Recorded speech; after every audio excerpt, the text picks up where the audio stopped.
명절을 잘 지내셨는지요? 중고청 여러분들을 환영합니다. 본문은 엘리사가 죽은 이후에 북이스라엘에 전개된 역사를 기록하고 있습니다. 몇 가지 교훈의 말씀이 있는데 두 가지를 생각하면, 첫째로 영향력 있는 사람, 두 번째로 언약의 하나님인데, 오늘은 첫 번째만 말씀을 드리려고 합니다. 영향력 있는 사람. 오늘 20절 22절에 보면 정말 이해할 수 없는 기적이 한 가지 기록되고 있습니다. 사람들이 죽은 시신을 던졌는데 이 던져진 시신이 엘리사의 몸에 닿자 그 던져진 시신이 살아나는 그런 기적이 일어나는 것입니다. 이미 엘리사는 장사 지낸 지 오래되어 앙상한 뼈만 남은 상태인데 어떻게 이런 일이 일어나는가? 오늘 20절 21절 엘리사가 죽으니 그를 장사하였고 해가 바뀌어 여러 해가 지났다는 얘기입니다. 사람을 장사하는 사람들이 그의 시체를 엘리사의 묘실에 들이던짐에 시체가 엘리사의 뼈에 닿자 그 회생하여 일어섰다, 이렇게 말씀하고 있습니다. 사랑하는 성도 여러분, 그러니까 능력의 종 엘리사는 살아있을 때만 기적의 종이 아니라 죽어서까지 그 영향력을 발휘하는 그런 내용이 오늘 본문의 내용인 것입니다.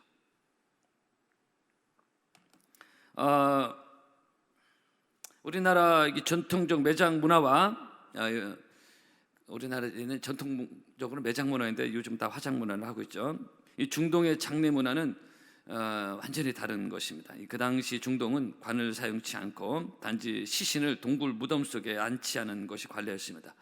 몇 년 전에도 성지순례 가보니까 동굴 무덤들이 지금도 많이 있습니다. 그렇기 때문에 부주의할 경우에 얼마든지 죽은 시신들끼리 서로 부딪힐 수 있는 상황이 있었습니다.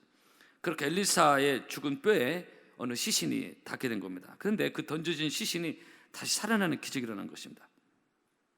본문의 이 사건은 몇 가지 의미를 내포하고 있는데, 첫째로 성도에 장차 있을 부활에 죽은 나사로도 살아나는 기적이 있었고, 두 번째로 하나님의 초자연적인 능력을 또 말씀하고 있습니다. 특별히 죽어서까지 그 영향력을 발휘하는 엘리사. 물론 이것은 여러분, 죽은 엘리사가 무슨 어떤 능력을 발휘한 것이 아니고 하나님의 절대적인, 죽은 시신의 시신일 뿐입니다. 근데 하나님의 절대적인 능력으로 하나님의 어떤 섭리와 역사의 어떤 상징으로 한 건데, 어쨌든 엘리사는 죽어서까지 영향력이 있는, 살아있을 때는 왕으로부터도 이스라엘의 병과 마병이라는 소리를 들은, 지난주 말씀을 드렸죠. 죽어서까지 영향력 있는 어떤 그런 의미로 또 하나님이 이런 기적을 행하시는 거로 추측을 하는데요. 여러분, 오늘 일부에나 사랑하는 성도 여러분, 우리가 이왕이면 영향력 있는 사람이 되면 좋겠다라는 것입니다. 오늘 설교 제목입니다. 시편 112편입니다. 할렐루야, 여호와를 경외하며 그 계명을 크게 즐거워하는 자는 복이 있도다. 그 후손이 땅에서 강성하며 정직자의 후대가 복이 있도다. 부여와 재물이 그 집에 있으며 그 의가 영원히 있으리로다. 그랬어요. 여러분, 하나님 우리가 이 땅에서 사는 동안 영향력 있는 삶을 살기를 원하십니다.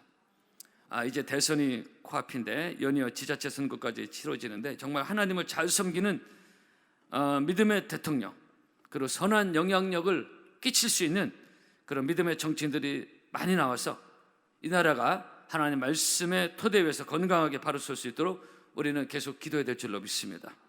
마태복음 19장입니다. 사람으로는 할 수 없으되 하나님으로서는 다 할 수 있는 일이라고 했어요. 지난주일 밤 설교 말씀을 제가 드릴 때, 우리 교회가 이 지역에서 선한 영향력을 끼칠 수 있는 그런 건강한 교회로 계속 성장하고 지역과의 좋은 관계를 계속 가져야 되겠다. 제가 2주 전에 매년 우리 교회가 하던 일 중에 이 지역의 어려운 가정의 자녀들을 위한 교복값 지원을 10여 년 이상쯤 하고 있는데, 구청장을 또 만나서 잘 전달하고 인사도 나누겠는데, 또 구청뿐만 아니라 동사무소와도 좋은 지속적 관계로 저희들이 협력을 하고 있고요. 그래서 교회가 이 지역에서 작은아마 좋은 선한 영향력을 계속 가져야 될 것이고, 마태복음 5장에 보면은 너희는 세상의 소금이라, 세상의 빛이라, 이와 같이 너희 빛을 사람 앞에 비추게 하여 저희를 너의 착한 행실을 보고 하늘에 계신 너희 아버지께 영광을 돌리게 하라 그랬어요. 그래서 예수님의 이 말씀은 우리가 이 땅에 선한 영향력 있는 삶을 살고, 여러분도 여러분의 주위와 이웃 만나는 곳, 직장, 학교, 교회는 말할 것도 없고 선한 영향력, 믿음의 영향력을 행사할 수 있는, 발휘할 수 있는 여러분들이 되기를 주의 이름으로 축복합니다. 전 서울대 총장이었던 장미욱 박사 이런 글을 썼습니다. 아마 크리스찬이었던 것 같은데, 지금 그대가 있는 방은 그대가 들어가기 전보다 좀 더 깨끗해지고 좀 더 정돈되어 있는가? 지금 그대가 참석한 모임은 그대가 들어가기 전보다 좀 더 화기애애하고 웃음꽃이 피었는가? 아니면 그대가 발을 들여놓는 곳마다 휴지가 날리고 말썽이 생기고 어떤 투쟁이 일어나는가? 중요한 것은 그대가 크냐 적으냐가 아니라 그대가 주위 환경에 어떠한 영향을 주느냐이다. 지위가 높고 낮은 것이 문제가 아니라, 소유가 많냐 적으냐도 문제가 아니라, 유명하냐 유명하지 못하냐도 실은 큰 문제가 되지 않는다. 본질적인 문제는 내가 있는 그 자리에서 나는 참으로 선하고 아름다운 발자취를 남기면서 사는가 라는 얘기를, 한마디로 선한 영향력 있는 삶을 살고 있는가라는 것을 이 서울대 전 총장 장육 박사가 그런 글을 썼습니다. 그러니까 선한 아름다운 발자취를 남기면서 사는가, 아니면 악하고 추한 흔적들을 남기면서 사는가라는 것을 이분은 그렇게 그 본질적인 문제를 썼습니다. 10여 년 전 제가 부교육자 시절 구두 수선할 일이 있어가지고 파남 구두 수선 병원을 방문한 적이 있습니다. 큰 대로 옆에 지금도 있는 것 같은데요. 지금도 그 사장 똑같은 분인지 모르겠지만 구두 수선 원장이, 사장님이 한창 저의 구두를 수술하고 있었는데 어느 아줌마가 쑥 들어오더니 가방 2개를 맡기더라고요. 수선비를 물어보는 거예요. 아줌마가 주인은 가방 2개 수선비에 7,000원을 물었습니다. 저는 개인적으로 뭐 그렇게 비싸지 않다 생각했습니다. 근데 이 아줌마가 바로 다짜고짜 그 가격을 딱 깎아버렸더니 5,000원에 하라고. 좀 깎아줄 수 있습니까? 그게 아니라 5,000원에 하라고. 사장과 상의 쪽 아니야, 일방적 통보입니다. 가격을 그 아줌마가 정하는 모양새였습니다. 그래서 주인은 그 아줌마의 일방적 강한 밀어붙임에 기세가 눌려가지고 그래요. 근데 그렇게 얘기하는 이 구두수선 사장의 얼굴이 씁쓸했습니다. 그렇게 그 아줌마가 확 들어가서 일방적으로 탁 정하고 확 나가는 그 수선 가격을 일방적으로 통보하고 나갔습니다. 근데 그 짧은 과정들이 그 아줌마가 참 매우 무례하고 예의가 없고 구두 수선하는 분이라고 매우 함부로 대하는 그 태도가 저도 불편했습니다. 왜냐하면 지난번 얘기대로 사람은 누구나 존중받고 싶은 심리가 누구에겐 다 있어요. 그래서 가정에서도 서로 조심하자고 말씀드리지 않습니까? 사람을 함부로 대하는 것은 쉽게 짜증내는 거 조심해야 된다는 말씀드렸어요. 이 수선하는 사장님 입장에서는 매우 무시당한 사람이고, 그래서 일방적으로 탁탁 하더니 나가버렸는데, 근데 그 아줌마가 딱 나가자 이 주두수선공 사장이 하는 말입니다. 제가 이것 때문에 말씀, 이 사장이 바로 하는 말이, 그 아줌마 나가자마자 교회 다니는 아줌마가 저 모양이라고. 딱 그 얘기를 하더라고요. 이분은 제가 목사인 거 모르고 있었어요. 제가 부끄러웠습니다. 그럼 덧붙여 하는 말에, 사람을 상종해 보면은 교회 다니는 사람이 더 상종 못할 사람들이 많다는 얘기를 덧붙여 이 말을 하더라고요. 그 상종 못할 사람이라는 게 파남교회에 들어가 있는지 안 되는지 모르겠어요. 여러분, 남들은 돈 투자하면서 전도한다는데 이것은 거꾸로 전도의 문을 막는 거 아니겠습니까? 물론 이것은 예외적인 어떤 것이라고 생각하고 싶기도 하지만, 크리스천 중에서는, 교회 다니는 사람들은 정말로 이름도 빛도 없이 선한 일을 하는 사람, 그런 사람과 교회도 참 많아요. 안 알려져 있으시지. 근데 그 중에는 그렇지 못한 경우도 있어서 이런 경우가 예수의 이름에 교회를 먹칠을 하는 경우가 있다. 제가 지난번 이철 감독회장 3주 전에 주일밤에 엄청 큰 은혜를 우리가 받았는데, 지난 2년간 코로나 와중에 한국교회가 일방적으로 언론과 사회에서 매도를 당하고 마녀 사냥식 대상이 돼버렸는데, 코로나 실제 교회 확진은 10%도 실제 안 되는데 50% 정도가 교회에서 발생했다고 사람들이 인식하게끔 언론에 그렇게 때려버렸잖아요. 우리로서는 참 억울한 면도 있습니다. 근데 또 다른 면에서는 이철 감독 얘기가 뭐냐면, 그동안 한국교회와 성도가 사회에 선한 영향을 끼치지 못한 열매를 코로나 와중에 거둔 것으로 그렇게 보는 시각도 있지 않습니까? 저도 그 부분은 뭐 크게 많이 부정하고 싶지는 않은데, 예수님이 하신 말씀, 아까 소개했던 말씀, 너희는 세상의 빛이요 세상의 소금이라는 건데, 너희 빛을 사람 앞에 비추게 하여 저희로 너의 착한 행실을 보고 하늘에 계신 너희 아버지 영광을 돌리게 하라. 선한 영향력을 끼쳐라. 그러니까 예수님 말씀이거든요. 우리 이 말씀대로 한국교회 살지 못했기 때문에 아까 좀 전에 그 아줌마처럼. 여러분 사도행전 2장에 보면 성령 충만했던 건강한 교회, 이 초대교회가 그들이 하나님을 찬미하며 거기에 보면 온 백성에게 칭송을 받았다 그랬어요. 이웃들에게 지역에서 칭송을 받았다고 성경이 말해요. 이것이 사실 정상적 건강한 교회거든요. 근데 한국 교회 그동안 이 부분이 좀 아쉬운 부분이거든. 우리가 인정할 수밖에 없는 게 있다는 것입니다. 사랑하는 성도 여러분, 주무세요. 성도 여러분, 여러분 내가 있는 곳에 선한 영향력을 발휘하는 우리의 삶이 되었으면 좋겠습니다. 고린도서 2장입니다. 항상 우리를 그리스도 안에서 이기게 하시고 우리로 말미암아 각처에서 그리스도라는 냄새를 나타내신 하나님께 감사하노라. 우리는 구원 얻는 자들에게 망하는 자들에게나 하나님 앞에서 그리스도의 향기다 그랬어요. 향기, 악취를 풍기는 그 아줌마처럼 악취를 풍기면 안 된다. 예수 믿는 사람 향기를 품어야 된다. 한번 따라 보실까요? 우리는 그리스도의 향기라. 향기를 품어야 돼. 향기. 가정에서도 있고 직장, 학교, 내가 만나는 사람 앞에.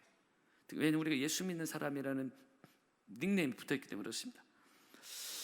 어느 병상에 이 어느 그 군대 간 제대한 어느 병사의 간증을 제가 말씀을 드리고 오늘 말씀 마치려면, 이 병사는 자기 어떻게 예수를 믿게 됐는지 소박한 간증을 한 것을 제가 칼럼으로 가지고 있는데, 이 사람이 군에 있을 때 내부 안에 예수 믿는 사병이 하나 있었습니다.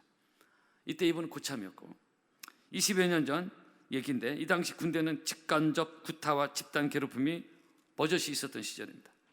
이 사병은 예수 믿는다는 것 때문에 신실한 크리스찬이었는데 은근히 그 내부안에서 몇몇 고참들로부터 괴롭힘을 당하고 있었을 때입니다. 그 괴롭히는 고참 중에 이제 이 고참 들어와 있었습니다. 그런 어느 날 저녁에 비가 억수같이 쏟아진 밤 2시간 야간 보초 근무를 마치고 예수 믿는 그 사병이 지친 몸을 이끌고 내무원으로 들어왔습니다. 온몸은 피로 흠뻑 젖어 있었고, 이 사병은 몸을 씻은 뒤에 그런 늘 그가 하던 대로 잠자리에 들기 전에 무릎을 꿇고 하나님께 기도하고 있었습니다. 여러분도 잠자리에 들기 전에 기도하시나요? 3명 기도하시는 것 같아요.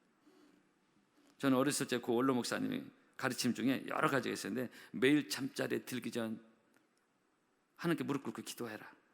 그 하루를 마무리하면서 우리 그 육신 몸만 씻는 것이 아니라 주님 앞에서 기도로 하루를 마무리, 영혼을 씻는 기도를 하는데, 그런 가르침대로 저도 하고 우리 자녀도 얘기하고 있는데, 어쨌든 그렇게 그 사병이 무릎 꿇고 잠자리에 기도하고 있는데, 이때 이 모습을 보고 있던 이 고참이 갑자기 화가 치밀고, 그다음에 이제 시어머니의 심리가 있고 고참들의 심리가 있어요. 직장의 상사들 괜히 마음에 안 들고 괜히 이런 게 있지 않습니까? 죄인의 심리가 그런 게 있어요. 갑자기 화가 날 일이 뭐가 있어요? 근데 갑자기 화가 나고 무슨 하나님이 있다고 저렇게 기도하는 병사 한심스럽기도 하고 괜히 막 짜증 확 났습니다. 괜히 미운 거야 한마디로. 그래가지고 벌떡 일어나가지고 진흙이 이제 비가 와 있기 때문에 진흙이 다 군화들이 진흙이 묻어 있었는데 자기 진흙이 잔뜩 묻어 있는 군화를 들고 가가지고서 기도하고 있는 이 사병의 머리를 후려 갈겼습니다. 그러자 그 사병 기도하다 쓰러지고 얼굴에 머리에 잠자리에 진흙이 막 튀고, 그런 못된 짓을 하고 사람이 심리에 아주 못된 게 있어요. 그래서 시어머니 때, 아까 얘기했는데 고참 때, 직장 상사 때, 뭐 이런 게 좀 있습니다. 사람 밑에 칼굴려 못된 짓을 하고 고참 그냥 잠자리에 들었습니다. 요즘 군대 가도 상상도 못할 일이죠. 짓을 한 겁니다. 그렇게 못된 짓을 한 다음 날 이 고참이 잠을 깨보니까 진흙이 잔뜩 묻어있던 자기 군화, 그리고 기도하는 사람 후려내쳤던 그 군화가 깨끗하게 닦여져 있고, 그리고 자기 침대 앞에 가지로 놓여 있었습니다. 이것은 자기의 그 못된 행동에 대한 그 사병의 무언의 대답이었어요. 예수님 마태복음 5장에서 너에게 이르시되 악한 자를 대적하지 말라. 누구든지 내 오른뺨을 치거든 왼편도 들이대라. 예수님 말씀 있지 않습니까? 이 고참은 그걸 보는 순간에 하나님 역사하셔서 한없이 미안한 마음이 들고 부끄럽고 자기 한 행동이 감동도 되고 그냥 자기도 눈물이 흘렸습니다. 그리고 그 주간에 이 고참이 그 사병을 따라 교회에 나갔습니다. 그리고 거기서 예수를 영접하고 독실한 크리스찬이 있다는 간증입니다. 마태복음 5장 아까 말씀드린 대로 이같이 너희 빛을 사람 앞에 비추게 하여 저희로 너의 착한 행실을 보고 하늘에 계신 너희 아버지께 영광을 돌리게 하라. 그랬어요. 크리스찬이 말로만 사는 것이 아니라 삶을 통해서 선한 영향력, 예수 믿는 사람들 말쟁이다라는 오늘 저녁에도 좀 그런 얘기 좀 듣지만은 그래서 이 사병의 선한 영향력이 결국 한 영혼을 구원하는 은혜의 통로가 된 것입니다. 자, 핸드폰에 울리니까 빨리 끝나라는 것 같은데 빨리 꺼주세요. 예배 드릴 땐 핸드폰 무음으로 딱 반드시 꺼야 됩니다. 무음이나 진동으로. 사랑하는 성도 여러분, 한국교회가 이 사회의 선한 영향력 중요하고요. 성도가 이제 예수 믿는 순간에 선한 영향력 중요하고요. 우리가 이 지역에서 선한 영향력을 가져야 돼요. 나라는 사람이 크리스찬으로서 주위에 만나는 사람들에게 선한 영향력이 있는가? 가정이나 직장이나 이웃에서. 아니면 아무 영향력이 없는가? 이 본문의 엘리사는 살아있을 때나 죽어서까지 영향력을, 예수 믿는다는 나는 그저 나만의 믿음인가? 아니면 나 스스로만 울타리 쳐진 갇혀진 믿음인가? 현재 우리 교회에서 원하고 있는 선교사님 중에 이재영 선교사님이 있어요. 중국 선교사가 있는데 우리 교회 이중국 집사님, 최성래 권사님 아드님 되신 이 선교사가 고등학교 시절에 제가 그 당시 청년이었는데 이 고등학교 시절에 그 반에서 한 50여 명이 있었는데 그 반에 30여 명이 교회를 나왔습니다. 한 반에서.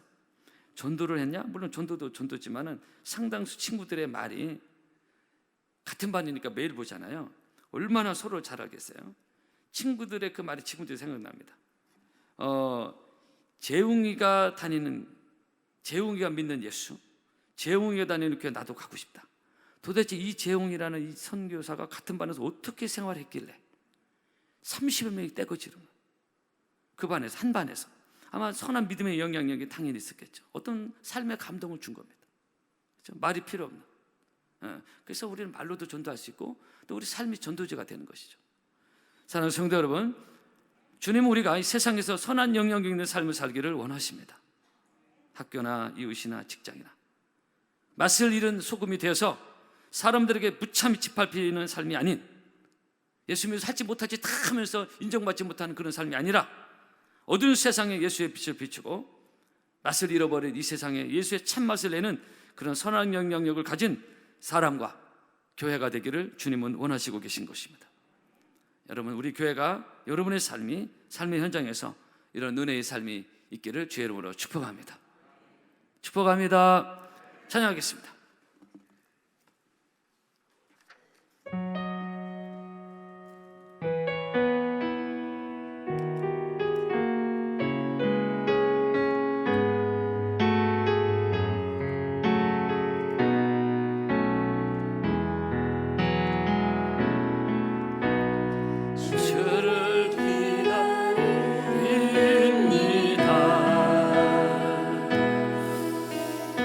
주를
주옵소서. 주님